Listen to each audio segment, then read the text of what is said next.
I'm just gonna go through it. Oh, okay, so this, obviously fantastic. Naked Lunch, Howard Shore, Ornette Coleman soundtrack, David Cronenberg, Burroughs. This is a full package. Okay, Grey Gardens is a perfect example of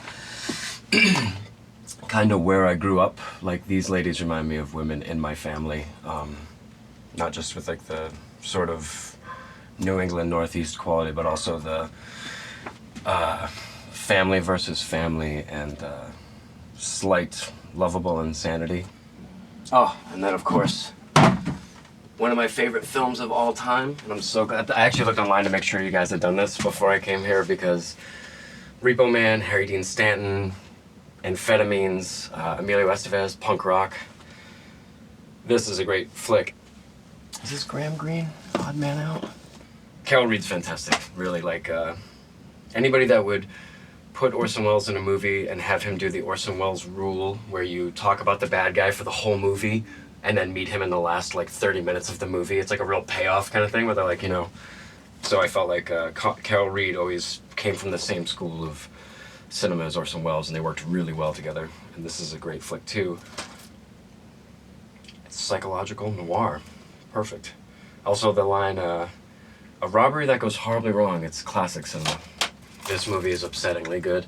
I make my girlfriend watch movies with me constantly, to the point where I think she's sick of watching movies and probably sick of me. But this was one of the movies that I think made it all worth it. When we watched it together, she was like, "That's a great fucking movie." And like after that, like every now and then I'm like to get her to watch a movie, I'll be like, "It's Frankenheimer," and she'll be like, ugh, like reluctantly be like, "Okay." But yeah, this is this made me dig into all of Sinatra's other films as well that he acted in, like The Man with the Golden Arm, and you know, Sinatra's great because he is exactly what he is and was emulated, and everybody loves his music. But this was his finest work. Like Frankenheimer really got a great performance out of him, and I already own this. But this movie is perfect. Okay, this is the one. This is one of the ones that I actually came in totally in love with this flick when I was a kid. This was probably one of the first black and white movies I saw. I'm a huge horror fan. And it kind of blew my mind that somebody, Night of the Living Dead, that somebody, that somebody would have made this film, and it kept my attention as a hyperactive kid. You know, black and white. Like if you look on Amazon now, I was like looking up, just for morbid curiosity, looking on Amazon at reviews of films is a terrible idea. And I remember reading somebody's like 3-word review that just said, "Ew, black and white." You know, and I was like, really? But then I was like, wait, I think I actually might have felt like that when I was a kid too, that like if it was old, it wasn't good. But this movie was the first black and white film I saw that actually kind of like kicked open the door, realizing that a lot of old movies are better than movies now, frankly.